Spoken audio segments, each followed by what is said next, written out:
안녕하세요. 공문 읽어주는 남자 백프로입니다. 오늘은 지난 시간에 이어서 제 4장 중에서 공가 부분을 살펴보도록 하겠습니다. 지금 복무를 같이 공부를 하고 있는데 이게 지금 4번째 영상을 찍고 있습니다. 내용 자체가 굉장히 길어서 4번에 나눠서 하고 있고요. 오늘은 공가 특별 휴가까지 해서 가급적이면 마무리를 해 보도록 하겠습니다.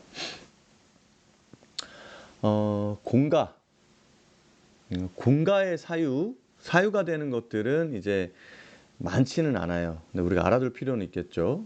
병역법이나 그 밖에 다른 법령에 따른 병역 판정 검사 소집, 검열 점호 등에 응하거나 동원 또는 훈련에 참가할 때, 그다음 공무와 관련해서 국회법회 검찰 또는 그 밖의 국가기관에 소환되었을 때, 또 법률에 따라서 투표에 참가할 때, 승진이나 전직 시험에 응시할 때, 또 원격지로 전보 발령을 받고 부임할 때, 이제 전보를 신청을 해서 가게 됐는데 좀 멀리 있을 때 우리가 공가를 낼 수 있다는 거죠. 우리가 흔하게는 이제 산업안전보건법에 따른 건강검진, 건강진단, 그 다음에 국민건강보험법에 의한 건강검진, 그리고 초중등교육법 및 유아교육법에 따른 마약류 중독검사, 결핵검진 등 이런 것들이 해당이 됩니다. 그래서 보통 우리가 전보나 발령을 새로 받게 되면 이렇게 결핵검진들을 새로 할 때 보통 공가를 사용하게 되고요. 신규로 채용될 때 이렇게 마약과 관련된 중독 검사를 하게 되는 것 같습니다. 2년에 한 번 건강검진을 할 때도 공가를 쓸 수 있겠죠.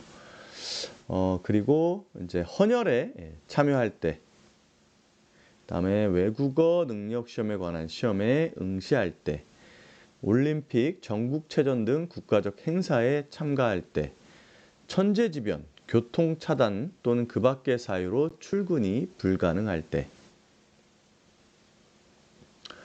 이외에 교원의 노동조합 설립 및 운영 등에 관한 법률에 따라서 교섭위원으로 선임되어 이러한 교섭 활동에 참석을 하게 될 경우에, 또 비슷한 사유로 지명이 돼서 참가를 하거나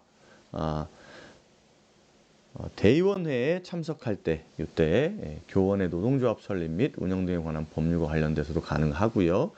그다음에 교원의 지위 향상 및 교육활동 보호를 위한 특별법, 또 교원 지위 향상을 위한 교섭협의에 관한 규정에 따라서 이 교섭협의의 당사자로 교섭협의에 참석을 하거나 교원단체의 대의원회에 참석을 할 때도 공가를 쓸 수 있습니다. 공무, 국외 출장 등을 위해서 검역관리지역, 중점 검역관리지역으로 가기 전에 검역, 감염병 예방접종을 해야 할 때도 갈 수가 있고요. 1급 감염병에 대하여 예방접종을 받는 경우, 우리가 이제 코로나19로 백신 접종을 할 때 보통 공가를 사용을 했습니다. 그렇죠? 혹은 감염 여부를 검사를 할 때도 공가로 할 수가 있습니다. 그럼 유의사항을 한번 살펴보도록 하겠습니다. 공가의 승인 대상인 직접 필요한 기간에는 검사일, 소환일, 투표일, 시험일 등 당일의 왕복 소요 시간 혹은 일수를 가산할 수 있다. 다만 여기 나와 있지만 승진 시험 준비 기간은 공가의 승인 대상이 아닙니다.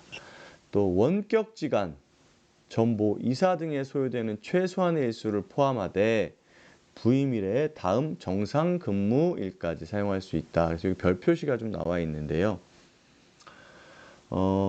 우리가 지금 있는 소속기관으로부터 전보 발령지로 가장 빠른 교통수단으로 편도 4시간 이상이 소요되는 등 인사발령을 받은 당일에 부임에 관한 일을 모두 처리하기 곤란한 경우에는 이제 공가를 쓸 수 있다라고 나왔습니다.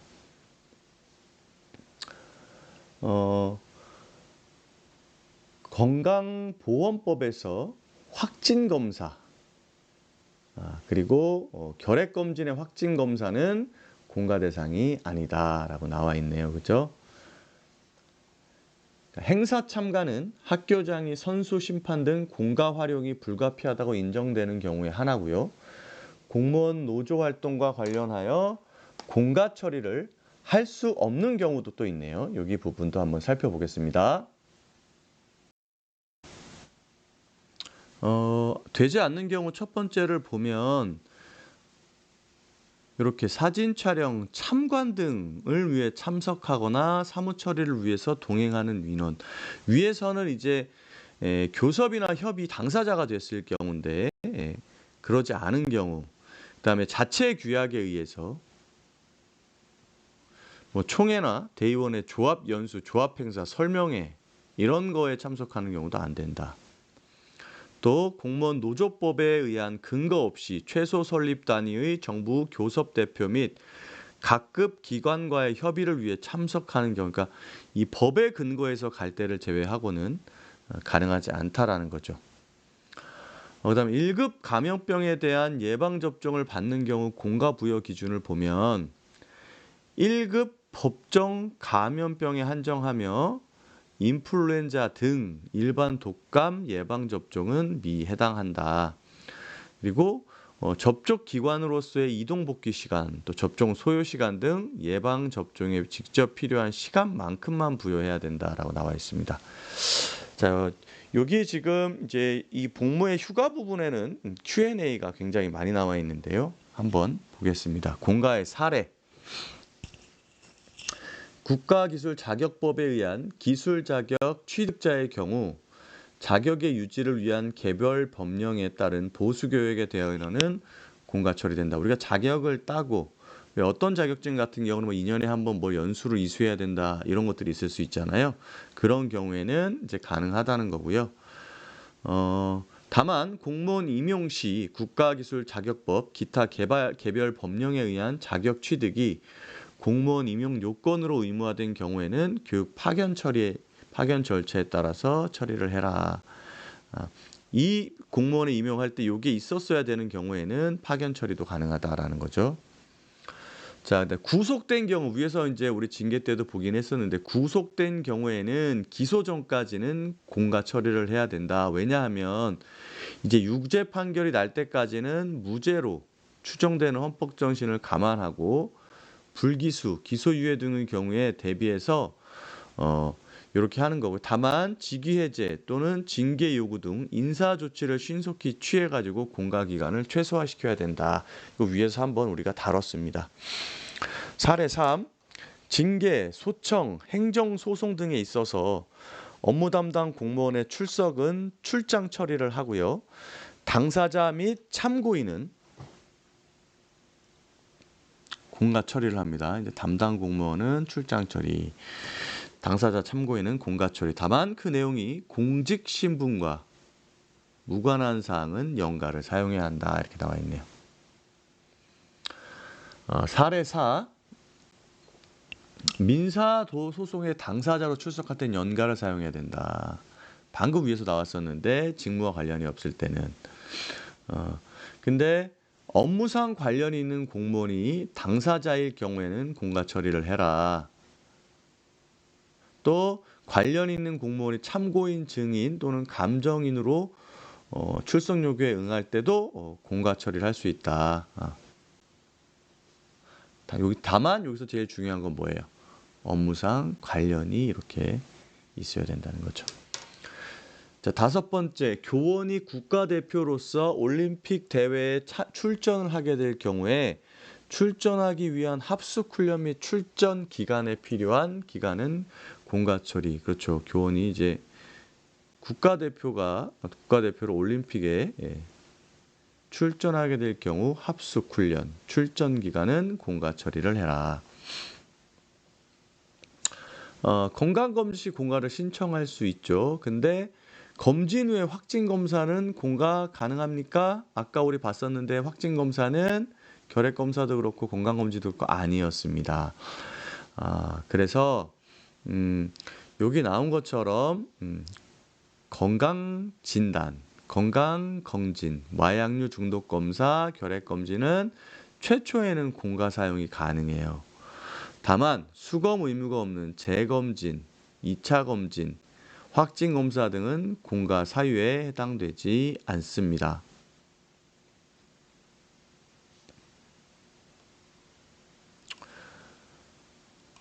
따라서 여기 보면 건강검진의 확진검사와 결핵검진의 확진검사는 공가 대상이 아니며 산업안전보건법 제129조부터 131조까지의 규정에 따른 건강진단 중 의무사항으로 규정되는 확진검사는 공가 대상이다.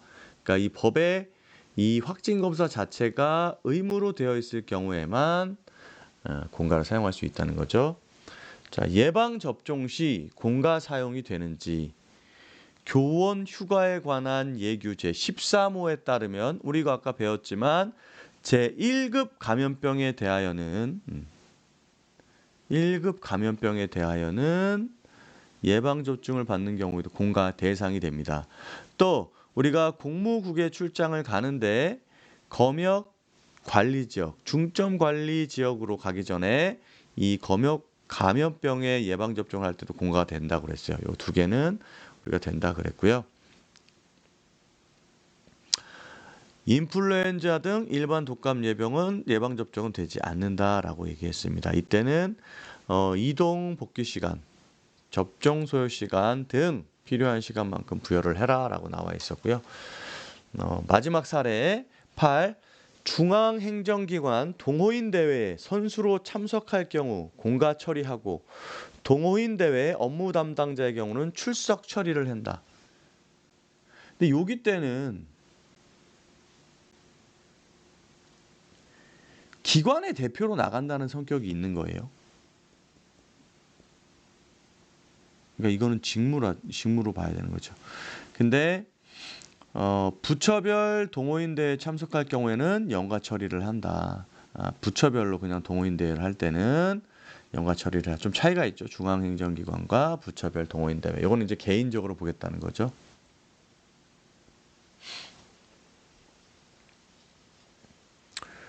자, 다음은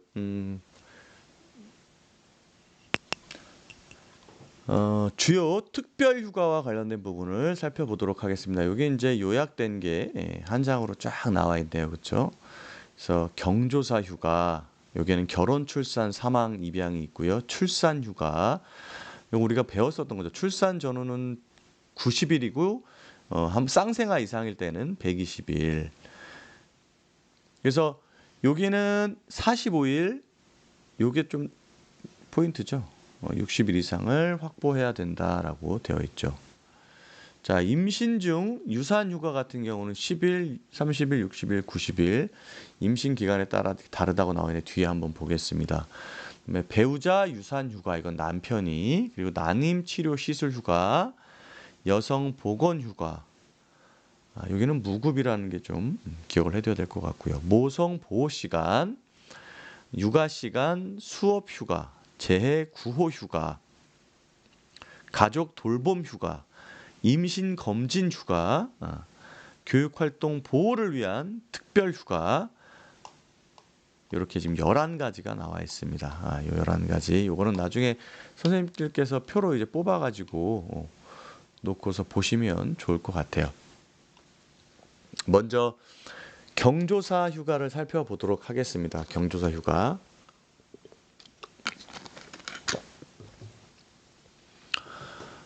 경조사별 휴가 일수를 보면 결혼은 본인이 5일, 자녀가 1일, 출산은 배우자 10일. 지금 요거는 남편 얘기하는 거잖아요, 그죠? 여자분 공무원인 같은 경우에는 며칠입니까? 출산 전후를 해서 90일, 쌍생 같은 경우는 120일, 아까 위에서 봤었잖아요, 그렇죠? 사망, 배우자, 본인 및 배우자의 부모는 이렇게 이제 5일. 그다음에 본인 및 배우자의 조부모, 또 외조부모, 요거는 3일. 그다음에 자녀와 그 자녀의 배우자 3일. 본인 및 배우자의 형제자매 하루. 그다음에 입양을 했을 경우 본인 입양을 했을 경우에는 20일 가량 할 수 있습니다. 학교장은 교원의 지위 향상 및 교육활동 보호를 위한 특별법 제15조에 따른 교육활동 침해의 피해를 받은 교원에 대해서는 피해 교원의 회복을 지원하기 위해서 5일의 범위 안에서 특별휴가를 부여할 수 있다라고 나와 있습니다. 입양은 입양특례법에 의한 입양의 하나며 입양휴가를 사용하고자 하는 자는 입양특례법에 따라 가정법원의 허가를 받거나 가족관계 등록 등에 관한 법률에서 정하는 바에 따라 신고한 때 입양휴가를 사용할 수 있고요. 법원의 입양 허가 전 사용할 경우에는 입양할 아동을 인도받은 입양기관의 확인 서류를 첨부하여야 한다라고 되어 있습니다. 입양 이하의 경조사 휴가를 실시함에 있어서 원격질 경우에는 2일의 범위 내에서 왕복 소요일수를 가산할 수 있고요. 이 경우 가장 빠른 교통수단으로 왕복 8시간 이상 소요되는 지역을 말합니다. 우리가 아까 공가를 쓸 때는 어떻게 나왔었습니까? 편도 4시간 이렇게 나왔었죠. 이건 똑같은 의미인 것 같아요. 그죠? 본인 결혼 경조사 휴가의 경우 원격지는 결혼식장을 기준으로 한다라고 되어 있네요. 그렇죠? 경조사 휴가는 그 사유가 발생한 날을 포함하여 전후에 연속하여 실시하는 것이 원칙이다. 다만 토요일 공휴일로 인해서 분리되는 경우를 제외하고는 분할해서 사용할 수 없습니다. 단 본인 결혼 휴가의 경우에는 그 사유가 발생한 날, 예를 들면 결혼식, 혼인신고일로부터 30일 이내의 범위에서 사용이 가능하고요. 휴가 사용 시 마지막 날이 30일 범위에서 있어야 된다라는 얘기죠. 자, 보면 이제 본인이 결혼할 때 5일을 쓸 수가 있는데 9월 1일에 결혼을 해서 만약에 결혼식이 이날이거나 혼인신고를 있다 했다 그러면 여행의 기간이 9월 30일, 그러니까 휴가의 기간이 9월 30일 안에 포함이 되어 있어야 된다 이런 얘기입니다. 배우자 출산 휴가의 경우는 배우자 출산일로부터 90일 이내 일에 한해 분할 사용할 수 있으며 나눌 수 있네요. 휴가 사용 시 마지막 날이 90일 범위에 있어야 된다. 그러니까 열흘을 끊어서 한 번은 끊어서 쓸 수 있고요. 다만 출산한 날로부터 90일 이내에 써야 된다라는 거고, 사망으로 인한 경조사 휴가의 경우 그 사유가 발생한 날 또는 사망일 다음 날부터 그 다음 날에 휴가를 사용할 수 있다. 사망일 또는 사망일 다음 날부터 또는 그 다음 날에 휴가를 사용할 수 있다라고 되어 있네요. 그러니까 2월 1일이 사망 날이면 이날 쓸 수 있고요. 9월 2일부터 쓸 수도 있고요. 9월 3일부터도 쓸 수 있다는 겁니다. 그죠? 요게 사망일, 사망 다음 날, 그리고 그 다음 날 이렇게 되는 거죠. 여기 보면 이모, 고모, 삼촌 등 사망으로 인한 휴가는 특별 휴가가 아닌 연가를 사용해야 된다라고 나와 있고요. 토요일에 부모가 사망한 경우 경조사 휴가일수는 평일 5일의 휴가를 얻을 수 있고요. 토요일에 자녀가 결혼하는 경우 경조사 휴가는 전일 금요일 오는 월요일에 휴가를 얻을 수 있고, 금요일 오후 5시에 본인의 형제 자매가 사망한 경우 경조사 휴가는 금요일 당일 또는 다음 주 월요일에 휴가를 얻을 수 있다. 2023년 6월 3일 배우자가 출산한 경우 사유 발생 즉시 사용하지 않고 8월 28일부터 해당 휴가를 사용 시 8월 31일까지 사용할 수 있으며 4일, 90일이 초과되는 9월 1일부터는 해당 휴가를 사용할 수 없다. 자, 보면 6월 3일 포함해서 6월 달은 28일이 있습니다. 그렇죠? 7월은 31일 있죠. 그러면 요걸 합치면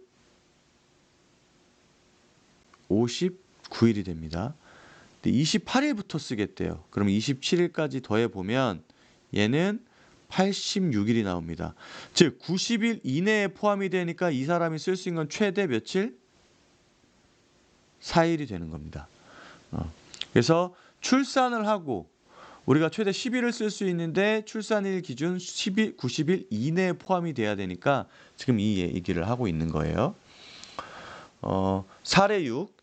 결혼 시 사실혼 관계인 배우자의 결혼 경조사 휴가가 가능한지. 경조사 휴가는 직계혈족 또는 법률상 가족관계로 등록된 경우에 사용이 가능하다. 결국 안 된다는 거죠. 보면 가직관계로 등록되지 않은 사실혼 관계인 배우자님의 부모님 등 가족에 대한 경조사 휴가는 부여할 수 없다. 이 법률상 가족관계로 등록된 경우에 사용이 가능하기 때문에 그렇습니다. 자, 출산휴가.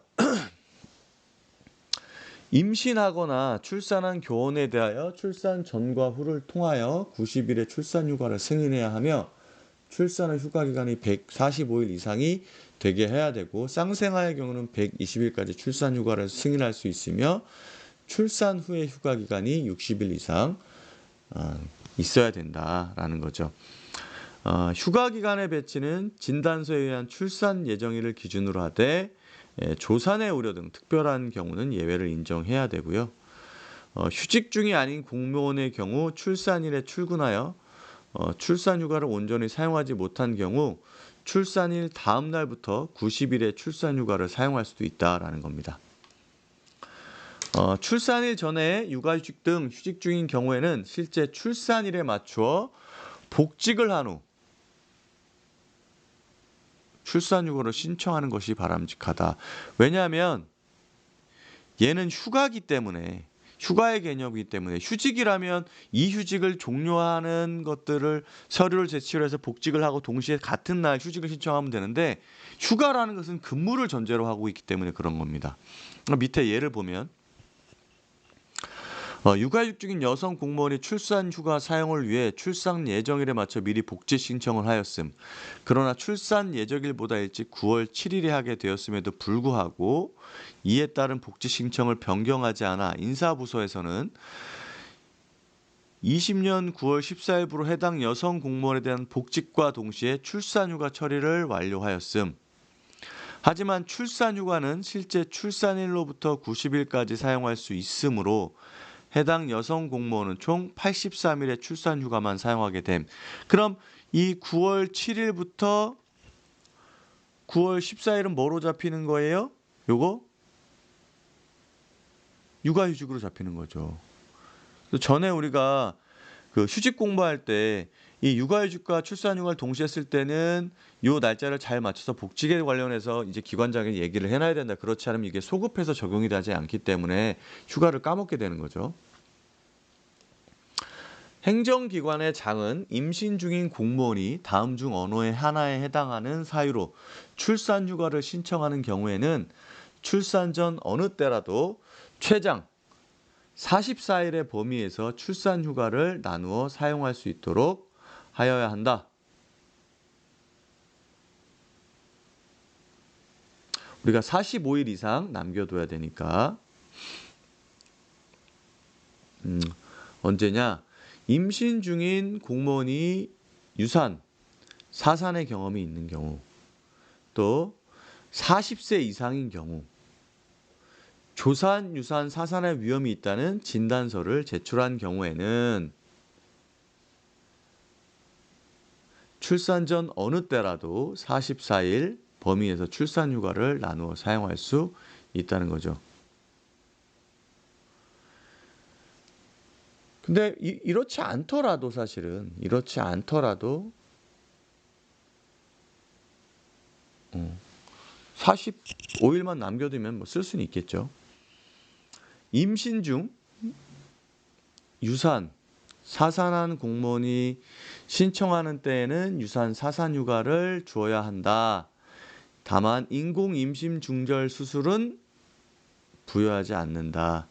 자, 15주 이내 10일 16에서 21주는 30일, 22에서 27주는 60일, 28주 이상은 90일. 우리 출산휴가처럼 그대로 주네요.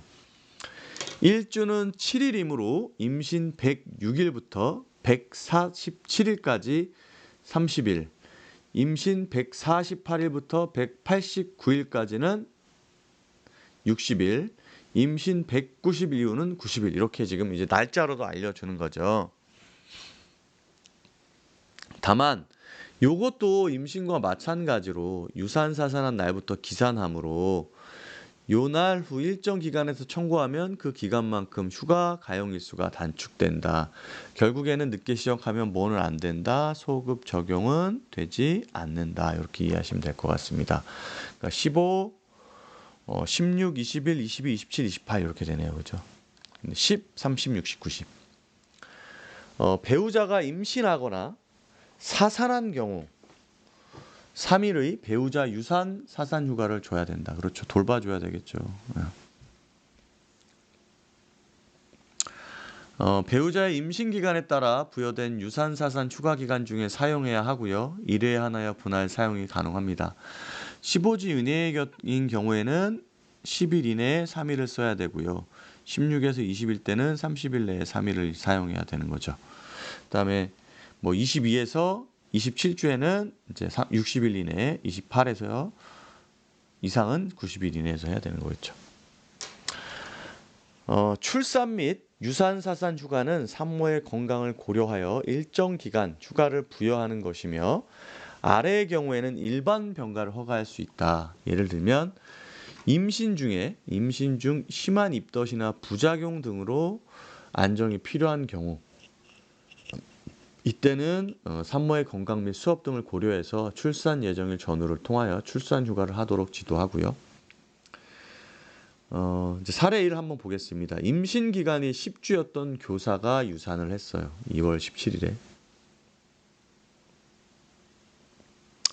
그러면 요때부터 며칠입니까? 10일을 쓸 수가 있는 거죠. 근데 여기 보면 토요일 공휴일을 제외하고 쓸 수 있으니까 2월 28일까지 열흘간 쓸 수 있네요. 이분이 근데 2월 19일부터 휴가를 신청하면 8일까지밖에 쓸 수가 없기 때문에 2월 28일까지, 그러니까 17, 18, 19를 쓰지를 못한 거죠. 그죠? 휴가 기간 중에 이제 토요일 공휴일은 제외한다. 다만 연가를 제외한 휴가 기간이 30일 이상 계속되는 경우에는 그 휴가 일수의 토요일과 공휴일을 산입한다. 이거는 병가와 또 똑같네요. 그죠? 병가. 이것도 마찬가지로 요 날짜가 중요하기 때문에 이게 지나면 소급이 안 된다는 겁니다. 사례 2를 보겠습니다. 다태아 중 분만 시 한 명은 정산 출산을 하고 한 명은 사상된 경우는 휴가를 어떻게 부여해야 되느냐. 어렵네요. 그죠? 모성보호 일가정 양립지원 업무 편람에 따르면 사산 시점부터 새로이 유산사산 휴가를 부여해야 하므로 분만 시점을 기준으로 해당 임신 주체 유산 사산 휴가와 남은 출산 휴가 중 긴 기간을 부여해야 된다. 이 이야기는 이제 뒤에 설명 한번 보겠습니다. 이해는 되는데 한 명은 정상 출산, 한 명 유산된 경우 임신 주체의 유산 사산 휴가를 부여하고 출산에 대해서는 단태아 기준으로 출산 휴가를 부여한다. 2명 모두 출산하지 못하고 사산한 경우에는 해당 임신 주체의 유산사산 휴가를 부여하면 되고요. 각각 다른 시기에 2명 모두 유산된 경우에는 각각 임신 주차에 해당하는 유산 휴가를 부여해야 한다. 단 유산일을 기준하여 부여하되 기간이 중복될 경우에는 첫 번째 유산사산 휴가는 즉시 종료하고 두 번째 유산사산 휴가를 부여해라라고 나와 있네요. 그러니까 지금 여기서 보면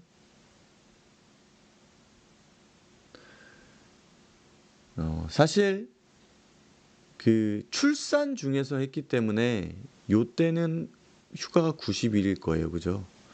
그다음에 출산 휴가를 앞에 뭐 44 일을 먼저 썼다 그러면 이게 더 길기 때문에 90 일을 주게 되는 거죠. 근데 여기는 또 얘기가 좀 다릅니다.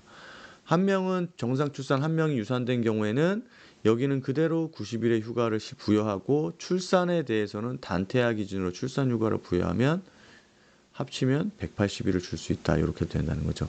그래서 사례가 이렇게 되어 있는데 얘가 먼저 나온 걸로 봐서 이렇게 주고 이렇게도 뭐 가능하다. 이런 이야기인 것 같아요. 사례 3. 유급 육아휴직 1년은 이미 사용을 한 상태고 2017년 6월 20일부터 6월 19일까지 무급으로 2년째 육아휴직을 신청하여 휴직 상태에 있습니다. 1년을. 여기서 둘째가 생겨서 출산 예정이니 2018년 5월 19일인데 출산 전후 휴가 90일 사용에 대해 문화드리고, 육아휴직과 출산휴가 사용에 중첩되는 상황이 왔는데요. 둘째 아이 출산 후 첫째 육아휴직 끝난 다음 날인 2018년 6월 20일부터 사용하여 90일을 사용할 수 있는 것인지 궁금합니다. 일단은 불가능합니다. 불가능. 뒤에 한번 읽어볼게요. 왜냐하면 출산휴가는 복직을 전제를 하고 있기 때문에 아마 밑에서 복직 얘기가 나올 겁니다. 자, 답변을 보겠습니다. 출산 후 휴가 기간이 45일 이상이 되어야 한다라고 나와 있습니다. 그죠? 45일 이상이 되어야 한다. 기준은 출산 예정일을 기준으로 하고 있고요. 따라서 출산 예정일보다 빨리 출산하였다면 기존에 신청한 출산휴가를 변경하여 90일의 출산휴가를 사용할 수도 있다. 그래서 이때는 첫째 아이 육아휴직 계속 중에 둘째 아이 출산 예정일인 2018년 5월 19일에 출산하고 6월 19일 육아휴직이 종료됨과 동시에 6월 20일부터 출산휴가를 사용하는 경우 6월 19일까지의 기간을 제외하고 남은 출산 휴가 일수를 사용할 수 있다. 그러니까 복직과 동시에 출산 휴가를 쓴 거죠. 한편 휴직 중에는 출산 휴가 신청이 곤란하므로 출산 전에 육아휴직 중인 경우에는 출산 예정일을 기준으로 사전에 인사부서에 복직 신청을 하고 출산 휴가 신청에 대한 의사를 표해야 된다라는 겁니다. 그러니까 가능하다는 거죠. 6월 20일에 복직을 해서 복직 신청서를 하고 다시 출산 휴가를 쓰면 6월 20일부터 가능하다. 자, 다음은 난임 치료 시술 휴가입니다. 난임 휴직도 있었는데요. 여기서는 난임 치료와 관련된 시술 관련 휴가 이야기가 나오고 있습니다. 여성 교원의 경우에는 인공수정 시술을 받는 경우에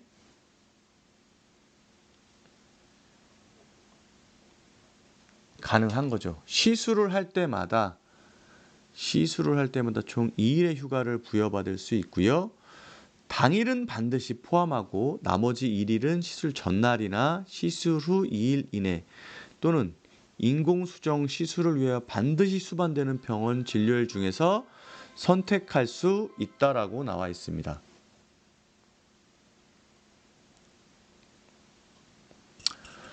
체외 수정 시술을 받는 경우 동결 보존된, 그러니까 지금 여기 인공 수정 때도 되고요. 체외 수정 시술을 받는 경우도 가능하다는 겁니다. 그래서 동결 보존된 배아를 이식하는 체외 수정 시술을 받는 경우 이때는 시술할 때마다 총 3일의 휴가를 당일을 또 반드시 포함하고 나머지 2일은 전날, 시술일 후 2일 이내 체외 수정 시술을 위해 반드시 수반되는 병원 진료 중 선택할 수 있습니다. 또 더 어려운 난자를 채취하여 체외 수정 시술을 받는 경우에는 할 때마다 4일의 휴가를 받을 수 있고요. 난자 채취 당일, 시술일 당일을 반드시 포함해야 됩니다. 나머지 일은 난자 채취일 전날, 시술일 전날, 난자 채취일 2일 이내 또는 시술 2일 이내 체외 수정 시술을 위해 반드시 수반되는 병원 진료 중에 선택할 수 있다라는 거죠. 단순 상담을 위한 병원 진료는 사용이 불가하고요. 여기 보면 상담, 병원 진료일 요때부터 휴가 기간이라는 거죠. 1일 채취를 하는데 1일 전, 그리고 채취가 끝나고 1일 후 이후까지 된다는 거죠. 또 요때 시술일을 가운데 두고 전 그리고 후 이틀 가능합니다. 그래서 B에 1일 부여하고 그다음에 1 그리고 5에서 7일 중에 하루 선택이 가능한 거죠. 인공 수정을 한다면요. 인공 수정을 한다면. 근데 이제 여기 배아 보존을 체외 수정일 때는 B를 끼고 1 병원 진료를 하거나 아니면 5에서 7일 중에서 이 선택이 가능한 거고요. 그다음에 채취할 때는 A, B를 기준으로 해서 1에서 7일 중 2일 선택이 가능하다. 근데 단 초음파 검사, 과배란 유도, 난임 치료 시술에 수반되는 병원 진료만 사용이 가능합니다. 상담일은 사용이 불가능하고요. 남성 교원은 정자 채취일 당일에 한해서 가능합니다. 자, 여성 보건 휴가는 매월 1일의 여성 보건 휴가를 무급으로 지원을 할 수가 있습니다. 모성 보호 시간은 요건 임신 중인 여성 공무원은 1일 2시간 범위에서 휴식이나 병원 진료 등을 위한 모성 보호 시간을 받을 수 있고요. 요거는 이제 뭐 인력 운영 상황이나 대국민 서비스, 공무 수행 등을 종합적으로 고려해서 승인을 하되 공무 수행에 지장이 없는 범위에서 모성 보호 시간을 사용할 수 있도록 보장해야 한다. 가급적 드려야겠죠. 다만 모성 보호 시간 사용 시 최소 근무 시간은 4시간 이상이 되어야 하며 최소 근무 시간을 충족하지 못한 모성 보호 시간 사용은 연가로 처리한다. 이거 어디서 많이 봤던 거죠. 뒤에 나오겠지만 육아 시간도 최소 근무 시간이 4시간을 충족해야 됩니다. 그래서 예를 들면 모성 보호 시간 2시간, 연가 3시간 하면 4시간이 안 되기 때문에 연가를 5시간 사용해야 되고요. 모성 보호 시간 2시간, 병가 4시간 이것도 마찬가지로 연가 2시간, 병가 4시간 총 4시간이 안 되기 때문에 모성 보호 시간은 근무일에 출근을 전제로 하는 특별 휴가와 중복하여 사용할 수 없다. 그러니까 육아 시간과 모성 보호를 동시에 할 수 없다는 거죠. 근무 시간 중에 적절한 시간을 선택하여 신청할 수 있으며 승인 대상 여부는 병원에서 발급한 증빙 서류, 예를 들면 이제 진단서, 임신 확인서, 산모 수첩 등으로 확인이 되고요. 늦게 출근하거나 일찍 퇴근 또는 근무 시간 중 모두 활용이 가능합니다. 모성 보호 시간 사용 시에는 시간화 근무를 명할 수는 없습니다.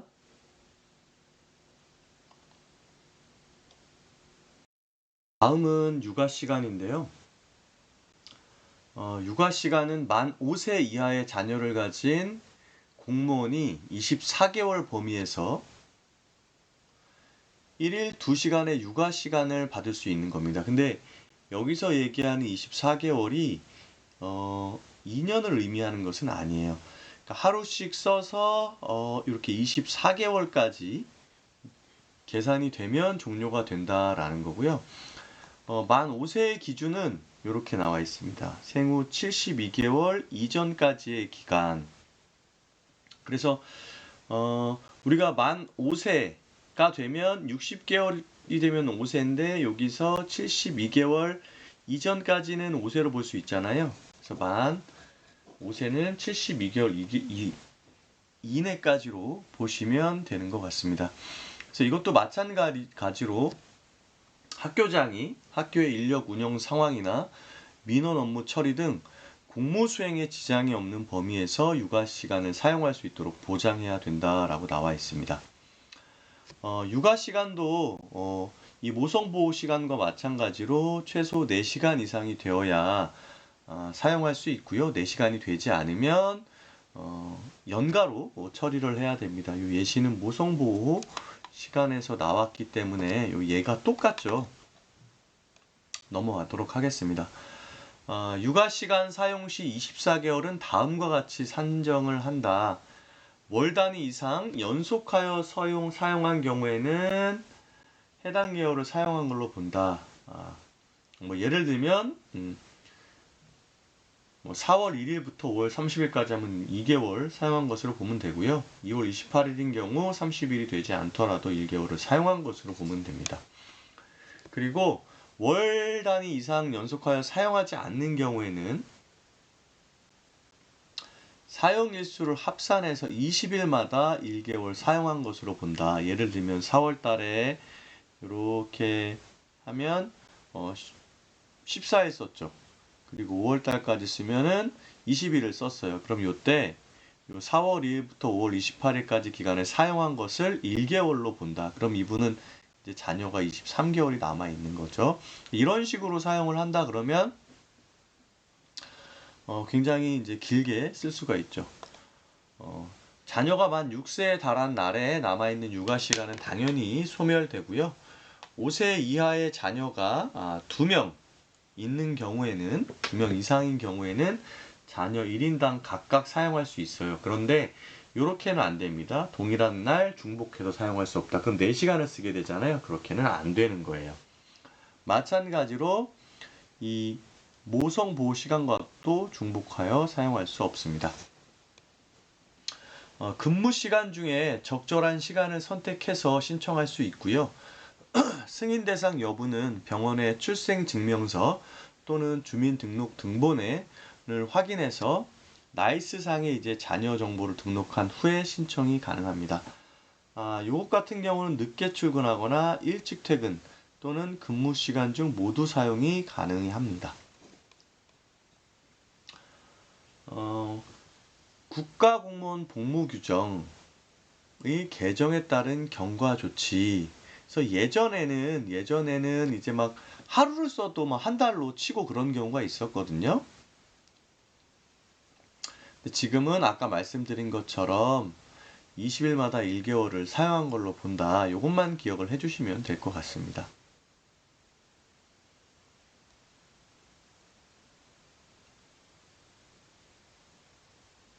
여기 지금 이전에는 요때는 이제 하루를 써더라도 한 달에 쓴 것처럼 됐었는데 2023년 1월 1일 개정이 되면서 일 단위로 사용한 것은 20일을 초과하는 경우에 월 단위로 공제한다 이 얘기를 하는 거예요. 육아 시간을 사용할 때는 시간의 근무를 명할 수 없습니다. 자, 밑에 사례가 또 나와 있네요. 육아 시간의 인정 범위는 해당 자녀에 대해 부부 각각이 사용이 가능하고요. 육아 시간은 1일 2시간의 범위 내에서 분리 사용이 가능합니다. 그러니까 아침에 1시간, 퇴근 때 1시간 이렇게도 쓸 수 있다는 거예요. 해당 월에 1일을 사용하더라도 1개월을 사용한 걸로 본다. 이거는 아니죠. 이제는. 만 5세의 기준은 만 6세가 되긴 72개월 이전이다라는 거. 요거는 2018년 기준인데 이제는 이게 바뀌었죠. 아마 삭제를 못한 것 같습니다.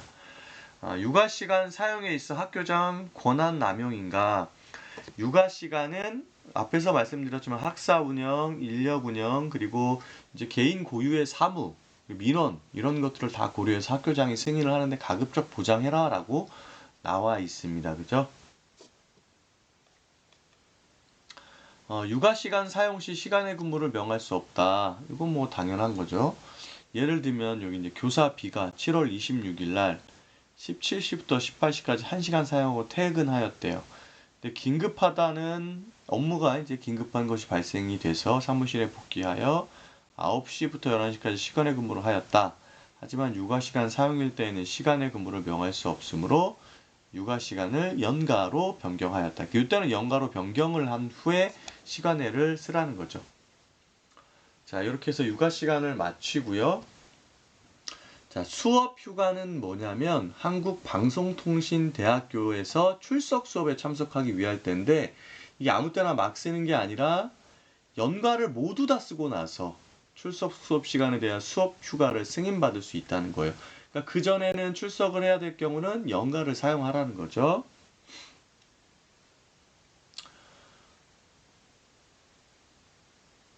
밑에 2번 보면 본인의 법정 연가 일수를 먼저 사용한 후에 부족한 일수에 한하여 수업 휴가가 인정되므로 출석 수업 전 연가 사용은 불가피한 경우로 제한하여야 함. 이게 무슨 말이냐면 개인이 정말 쉬기 위해서 연가를 쓰면 안 된다는 거예요. 본인이 출석 수업이 있을 걸 예상하고 있다면 여기에 쓰기 위해서 이 연가들을 제한적으로 좀 사용할 수 있게끔 기관장이 관리를 해달라는 거고요.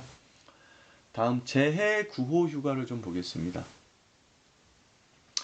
수해, 화재, 붕괴, 폭발 등 재해 또는 재난으로 피해를 입은 공무원과 재해 또는 재난 발생 지역에서 자원봉사 활동을 하고자 하는 공무원에 대하여 5일 이내의 재해 구호 휴가를 승인할 수 있다.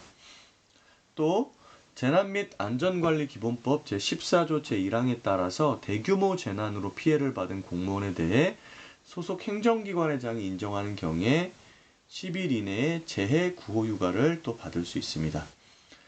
피해를 입은 공무원이라고 하면 재난재해 발생으로 인하여 본인, 배우자, 본인 및 배우자의 부모, 자녀의 인명과 재산에 상당한 피해를 입은 공무원을 말한다. 여기서 또 대규모 재난이라 하면 주무부처의 장 또는 중앙재난안전대책본부의 본부장이 인정하는 재난 또는 중앙대책본부장이 재난관리를 위하여 중앙재난안전대책본부의 설치가 필요하다고 판단하는 경우, 즉 이제 행정기관 단위에서 재난으로 인정하는 경우라고 할 수 있을 것 같고요. 자원봉사를 하고자 하는 공무원의 경우에는 재난 또는 재해 발생 지역에서 실시하는 시설 복구, 그리고 친인척 또는 피해 주민을 돕고자 하는 공무원을 말한다 라고 되어 있어요. 학교의 장은 재해 또는 재난의 정도와 자원봉사 활동의 필요성을 감안하여 신중하게 승인하고 이를 남용하지 않아야 된다라고 나와 있네요. 가족 돌봄 휴가는 이제 요즘 정말 많이 쓰는 거죠. 잘 알아두시면 좋을 것 같고, 유무급 포함하여 총 10일 이내입니다. 총 10일 이내인데 이 자녀를 돌보기 위한 경우에는 2일 범위에서 유급 가족 돌봄 휴가를 받을 수 있어요. 또 밑에도 나와 있겠지만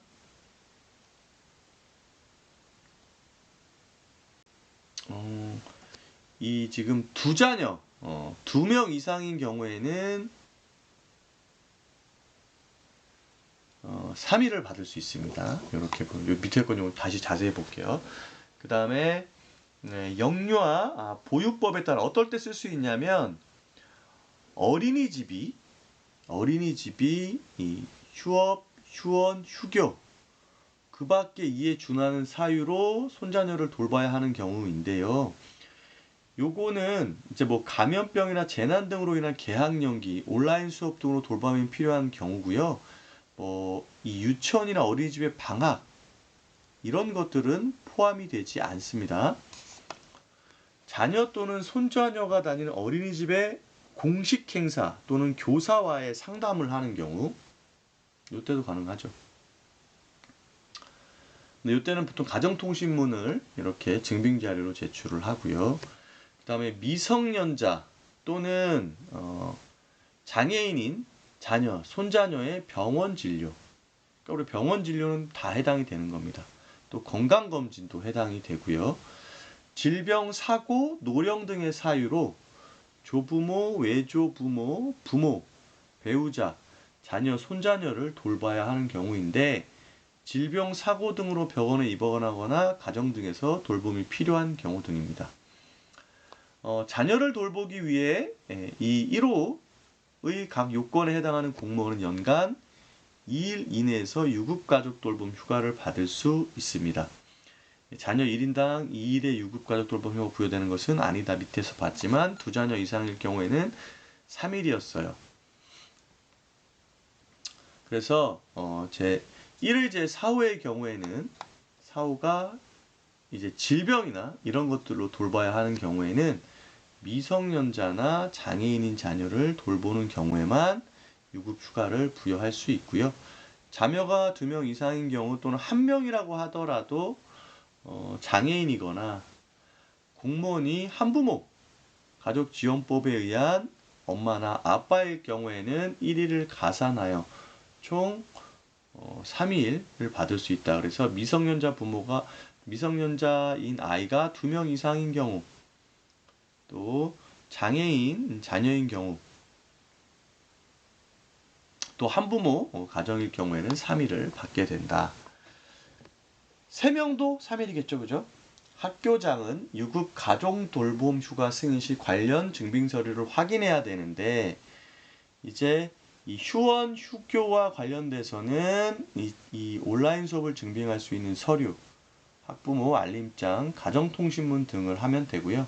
병원 같은 경우에는 이제 진단서, 확인서, 소견서, 진료 확인서, 진료비 세부 내역서, 진료비 계산서 및 영수증, 처방전, 약국 영수증 등이 모두 포함이 됩니다.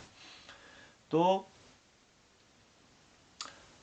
이 유급 가족 돌봄 휴가 부여를 위해서 가산이 대상임을 증명할 수 있는 장애인 등록 하루를 더하기 위해서 가족관계 증명서 등을 제출해야 된다는 거죠. 유급 가족 돌봄 휴가는 시간 단위로 분할하여 사용을 할 수 있습니다. 시간 단위로 분할하여 사용이 가능하고요. 부서장은 증빙 서류, 교통 상황, 왕복 소요 시간, 소속 공무원의 진술 등을 고려해서 가족 돌봄 휴가 사용에 필요한 시간을 승인해야 됩니다. 자녀 외의 가족을 돌보기 위해 이를 각 요건에 해당할 경우에는 무급 가족 돌봄 휴가를 받아야 된다라고 나와 있네요. 그러니까 결국에는 유급은 누구만 되는 거예요? 요거는 자녀만 해당이 된다. 이렇게 보시면 될 것 같아요. 그래서 이제 무급이라고 하더라도 이 휴가를 승인할 때는 가족관계 증명서 등 이 입증 서류를 확인해야 되고요. 또 유급 가정 돌봄 휴가 승인 시 이 관련 증빙 서류에 준하는 증빙 서류의 제출을 요구할 수도 있습니다. 이 무급 가족 돌봄 휴가는 일 단위로만 사용이 가능하네요. 무급이니까. 자, 임신 검진 휴가. 임신한 여성 공무원은 임신 검진을 위해서 10일 범위에서 임신 기간 동안 휴가를 받을 수 있습니다. 최초 신청 시 신청자는 임신 확인서를 제출하면 되겠죠. 그러면 이게 쭉 유지가 되는 거고요. 반일 또는 하루 단위로 신청을 하고요. 3일 이상 연속 사용할 경우에는 임신 검진을 확인할 수 있는 자료를 증빙으로 내야 된다. 요거 검사하러 간다라는 거. 임신 확인서 등에 기재된 출산 예정일과 달리 출산한 경우 장려 휴가 일수가 있어도 실제 출산한 날 이후부터는 임신 검진 휴가를 사용할 수 없다. 이거 그러니까 출산 이전에 열흘을 다 소진을 해야 된다는 거죠. 임신 중에 임용된 공무원의 경우 남은 임신 기간에 걸쳐 10일의 임신 검진 휴가를 모두 사용할 수 있고요. 학교장은 이 휴가가 본연의 목적을 달성할 수 있도록 잘 활용해야 하고 필요시 추가 자료를 제출할 수도 있습니다. 사례를 보시면 2020년에 임신 검진 목적으로 휴가를 4일을 썼어요. 2021년 남은 임신 기간 동안 총 6일의 범위 안에서 임신검진을 받을 수 있다. 이거는 해가 바뀌어도 그러니까 총 10일이라는 거죠. 학교회장은 교원의 지위 향상 및 교육활동 보호를 위한 특별법 제15조에 따른 교육활동 침해 피해를 받은 교원에 대해서는 피해 교원의 회복을 위해서 5일 범위 내에서 특별휴가를 부여할 수 있다. 예를 들면 교권 침해 행위를 당하여 학교장이 특별휴가 필요하다고 허가한 경우 사용이 가능하고요. 교권 침해 사안이 있는 경우에는 5일 이내로 실시가 가능하고 별도 연간 허용 일수의 제한은 없다라는 거죠. 그러니까 이게 이제 이분이 연간 한번 2번을 당했다. 그러면 5일 곱하기 2회 이렇게 된다는 얘기인 것 같아요. 그죠? 자, 다음 공무 외의 국외 여행에 대해서 살펴보도록 하겠습니다. 교원의 공무의 국외 여행은 휴업일, 그러니까 여름, 겨울, 학기말 방학, 또 재량 휴업일을 말하는 거예요. 이때 실시함을 원칙으로 한다. 자, 교원의 전문성 신장을 위해서 휴업일 중 공무의 자율연수 목적의 국외 여행 기회를 부여해야 되고요. 국외여행의 인정 범위 및 절차 등에 관한 세부적인 사항은 시도교육감이 정한다라고 되어 있습니다. 실시 방법은 휴가 일수 범위 내 공무회 국외여행이 있고요. 또 밑에 보면 교육공무원법 41조를 활용한 공무회 국외여행이 있습니다. 그러니까 이제 연가가 남아있을 경우에 연가를 활용해서 갈 수 있고, 그 다음에 뭐 연가가 없다면 이렇게 41조를 활용해서 국외 자율연수를 할 수가 있어요. 휴가를 활용할 경우에는 뭐 본인, 친인척의 경조사, 질병치료, 친지방문, 견문 목적, 취미활동, 뭐 그냥 기념일을 위한 여행, 또 기타 필요한 경우에 가능하고요. 본인 또는 친인척의 경조사, 그리고 긴급한 질병치료 등의 특별한 경우를 제외하고는 언제 쓰라는 거예요? 휴가 기간의 범위에서 공무회 국외여행을 할 수 있다. 수업일을 제외하고. 자, 교원이 수업일을 제외하고 공무회 국외여행을 할 경우에도 휴가 일수의 범위 안에서 실시를 해야 합니다. 당연한 거죠, 그죠? 다만 연수 목적의 국외여행은 별도다. 이 뒤에 나오는 41조와 관련돼서. 절차는 이제 공무회 국외여행을 위한 휴가를 신청할 때 사전에 학교회장의 허가를 받음. 다만 누구는 교장은 상급기관 장의 허가를 받아 실시하되 나이스 공람 등으로 신청할 수 있으며 직급 상근기관에서는 근무사항부 또는 근무상황 카드에 의하여 관리한다. 그러니까 이제 교사나 교감은 학교장의 승인을 받으면 되고 교장 같은 경우엔 지원청에서 허가를 받으라는 얘기죠.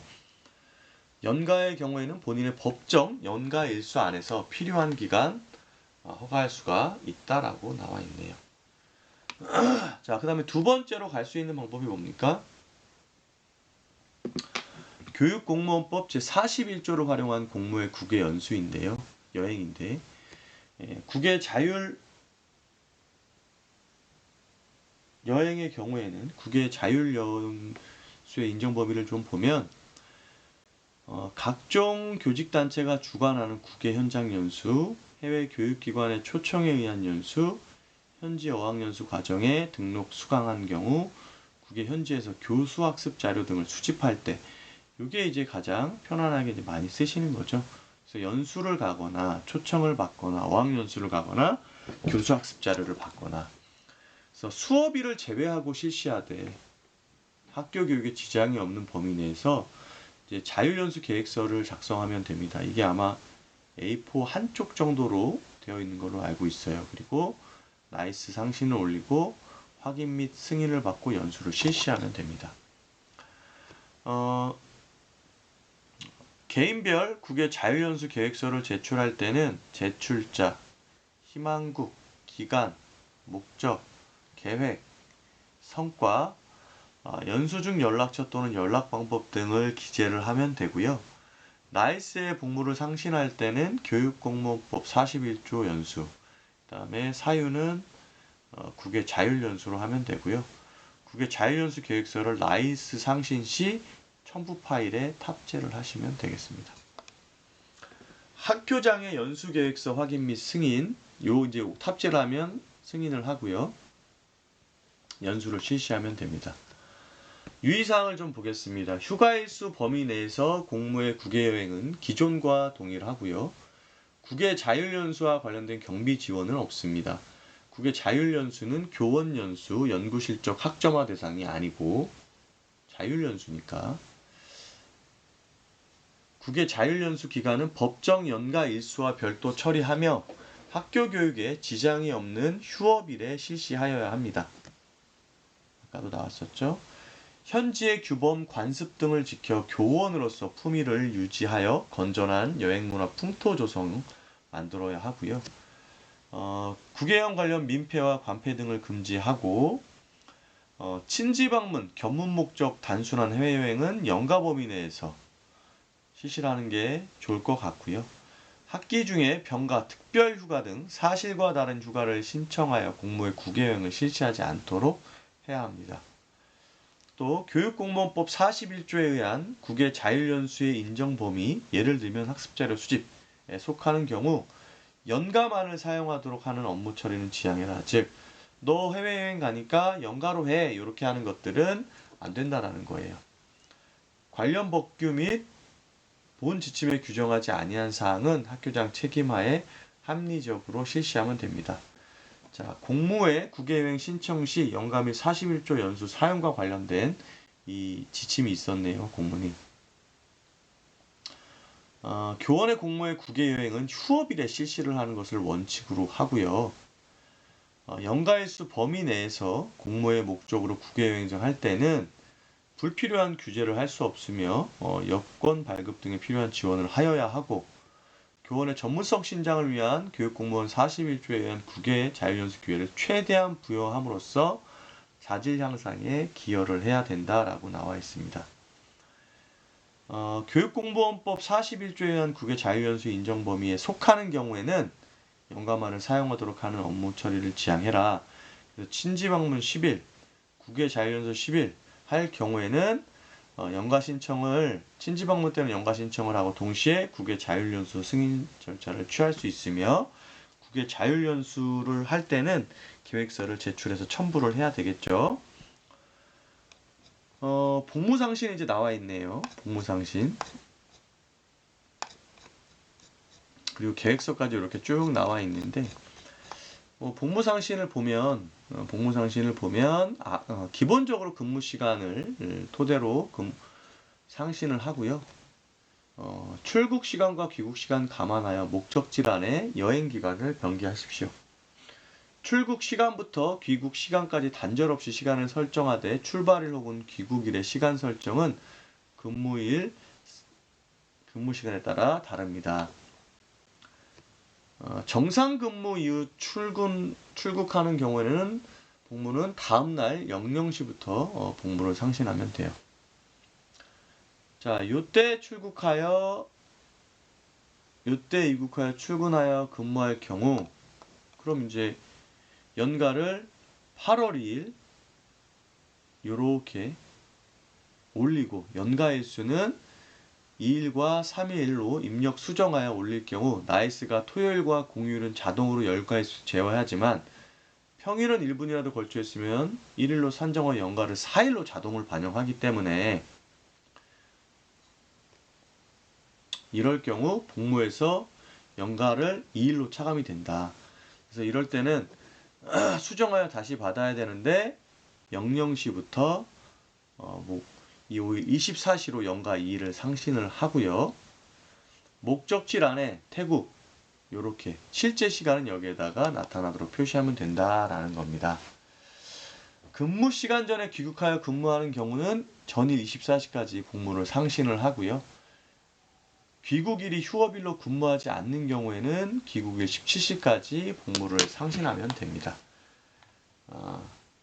기타는 공휴일에 소재지와 연락처를 보고하기 위한 복무이므로 근무일에는 상신하지 않습니다. 이거 이제 살펴보시면 될 것 같아요. 이런 거는.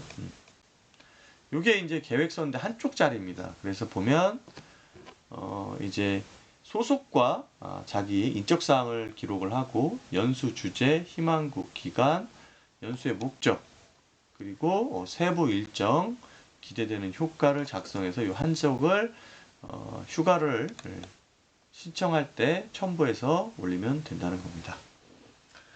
예, 이렇게 해서 이제 휴가 부분까지 한번 전체적으로 살펴봤습니다. 복무가 굉장히 길었는데요. 제가 올린 거를 찬찬히 이제 저도 들으면서 이 제목 부분을 좀 수정해야겠다는 좀 생각이 들었습니다. 그래서 선생님들께서 잘 제목을 보고 찾아서 들을 수 있도록 제가 수정을 해놓을 예정이고요. 이게 인사실무 편람이 사실 뭐 이제 전문직이나 아니면 꼭 임용고시 또는 교감이나 사무관 승진에 아주 뭐 디테일하게 문제가 나오지 않는다 하더라도, 우리가 앞으로 이제 공직 생활하면서 꼭 필요한 거기 때문에 모르는 것을 알아가는 또 재미가 있잖아요. 그런 의미에서 편안하게 좀 공부를 해주시면 좋을 것 같고요. 요게 이제 좀 길어서 앞으로도 좀 몇 개의 강의가 더 나올 것 같은데, 한번 시작을 했으니까 앞으로 뭐 크게 바뀌지 않는 부분이니까 끝까지 마무리를 잘 짓도록 하겠습니다. 늘 저와 함께 공부해 주시는 선생님들 감사하고요. 오늘도 평안한 하루 보내시기 바랍니다. 감사합니다. 그리고 구독과 좋아요 그리고 알람 설정 꼭 부탁드리고 댓글로 함께 공부하고 싶은 것들을 올려주시면 제가 꼭 찾아서 함께 공부할 수 있도록 하겠습니다. 선생님들 응원하고요. 다음 시간에 또 만나 뵙겠습니다. 감사합니다.